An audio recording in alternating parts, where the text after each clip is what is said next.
Friday, the 23rd of August 2019, 2:54 pmArticle, Binoy Kampmark Imperial sentiments, Donald Trump, Greenland and Colonial real estate haven't the critics worked it out yet. U.S. President Donald Trump chugs to the coal of nonsense that may come in the wrapping of some sense. Initial Mad Cat comments, when cobbled together, might reveal some pattern in time. Take, for instance, the recent offer to purchase Greenland. Considered laughable, purchasing territories has notable, historical precedent in U.S. foreign policy. Territorial aggrandizement through such means has been something of a U.S. specialty, complementing the usual technique of brutal military conquest. The Louisiana Purchase of 1803 was a steal by President Thomas Jefferson, almost doubling the territory of the United States. Alaska also went the way of purchase, being transferred by Russia to the U.S. in 1867 for $7.2 million. It was something the Russians would come to rue. Within a half-century, that amount had been earned back 100 times over. That same decade saw U.S. State Department officials turn their attention to Greenland. An 1868 publication for the department compiled by Benjamin Mills Pierce casts more than a fleeting eye on the resources of both Iceland and Greenland, acknowledging the treaty with Denmark, which was ostensibly meant to cede control of the islands of St. Thomas and St. John to the U.S. The U.S. State Department describes this attempt on the part of Secretary of State William Henry Seward to acquire the Danish West Indies rather laconically as peaceful territorial expansion. This observation in the report comes with its inaccuracies, largely based on premature optimism. The U.S. Senate spitefully rejected the treaty, despite being ratified by the Danish Parliament and its approval by the very limited suffrage plebiscite. Anger was expressed at Seward's persistent support for the troubled President Andrew Jackson during impeachment proceedings. U.S. interest persisted, though it was the turn of the Danish upper house to return the serve of repudiation in 1902, in refusing to ratify the agreement. It took the winds of the First World War to encourage a formal transfer of the Danish West Indies on April 1, 1917. The 1868 report uses rather familiar language to Trump's, both in political and economic terms. The Danish authorities are held to task for the great neglect of invaluable development opportunities. Iceland is praised for pasture and arable lands, its valuable mines, its splendid fisheries, and its unsurpassed hydraulic power. Fully developed, read by U.S. efforts, a population of 1 million might be sustained. The population of Greenland is similarly neglected by Denmark, despite the island having vast quantities of fauna varieties for the kill, among them whale, walrus, seal, and shark, cod, ivory cod, salmon trout, and herring. Obtaining it for the U.S. would make good political and commercial sense. It would flank British America on the Arctic and Pacific, and force her away from Britain to become a part of the American Union. Enough seriousness was given to Trump's offer to warrant copy across the media spectrum. The Brookings Institution's Scott R. Anderson was not hopeful that discussions would go anywhere. Unfortunately for the president, buying and selling Greenland is, in all likelihood, a legal and political impossibility. Anderson acknowledges a traditional acquisitiveness towards Greenland being a gem of mineral and natural resource wealth.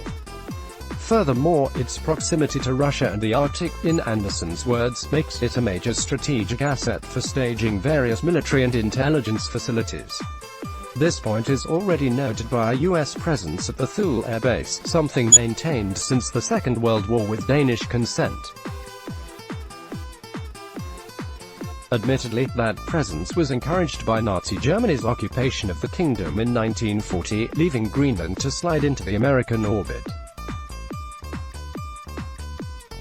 6 years later, President Harry Truman wanted to formalize the move by suggesting a sum of $100 million for the island. Given that the Danish government already permits a degree of U.S. influence, it might have been more prudent of Trump to simply exercise it via traditional forms of seemingly benign encroachment. That approach can be seen in Australia, where an increased U.S. military presence is being felt by way of U.S. Marines on rotation in the Northern Territory. But such a technique seems all too quiet for the Trump boardroom of hiring and firing. On Wednesday, he cancelled the planned visit to Denmark, deeming the comments made by Danish Prime Minister Mette Frederiksen nasty. Frederiksen's degree of nastiness was simply one of puzzlement. Talking about purchasing Greenland was an absurd discussion, even though the US did acquire the Danish West Indies through purchase and has kept a roaming wallet at the ready to expansion in the Atlantic. On Sunday, she told a television reporter that, thankfully, the time when you buy and sell other countries and populations is over. Let's leave it there. She did make one gentle concession. Jokes aside, we would naturally love to have an even closer strategic relationship with the US. Deeper cooperation on Arctic affairs is still on the table. Despite Frederiksen's occasional asides at the United States, Danish foreign policy has been closely aligned with the United States since the attacks of September 11, 2001, bucking a long history of non-interventionism. The Danish parliament gave its unqualified approval to U.S. actions in retaliation and committed troops to the warring enterprises in Afghanistan, Iraq and Syria. Danish military casualties per capita are the highest of any of the coalition partners in those haphazard efforts. This shedding of blood has led to such dramatic observations as those of former Prime Minister Anders Fogh Rasmussen, describing the kingdom as America's largest and smallest ally. An exhibition at the Museum of Danish America in 2017 proclaimed without reserve that the US and Denmark have the longest unbroken diplomatic relationship in the world. Beginning in 1801, there is also Denmark's strained and blighted relationship with Greenland, making it susceptible to foreign influence. The largely self-governing entity has capitalized on Danish indifference, attempting to lure Chinese investment to develop 3 airports to secure better connections to the US and Europe. Denmark reluctantly caved in last year in an effort to keep the PRC at bay. Greenland's Ministry of Foreign Affairs has, however, drawn the line over a proposed sale.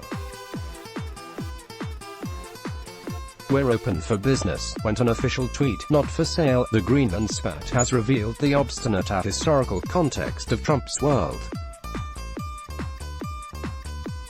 Allies, for one, are to be hected, their efforts dismissed as paltry. Despite Danish contributions to the foolhardy efforts of the US Imperium, Denmark could still be scolded for spending a mere 1.35% of GDP on NATO.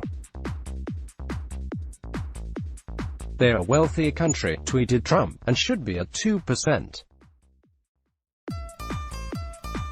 The president had been insulted, his ego put down by the prime minister of a small state. "You don't talk to the United States in that way, at least under me," he told reporters in Washington. "I thought it was not a nice statement, the way she blew me off." The US was never blown off and remains the oversized fly in the ointment of Denmark's foreign policy. As for Greenland, Trump might have asked its own Prime Minister, Kim Kielsen. Binoy Kampmark was a Commonwealth scholar at Selwyn College, Cambridge. He lectures at RMIT University, Melbourne. Email bkampmark@gmail.com. Copyright Scoop Media. Scoop citizen members and Scoop Pro organizations are the lifeblood of Scoop. 20 years of independent publishing is a milestone, but your support is essential to keep Scoop thriving. We're building on our offering with new in-depth engaged journalism platform, thedig.nz. Find out more and join us. Scoop Citizen Membership. Scoop Pro for organizations. Let's blog ads.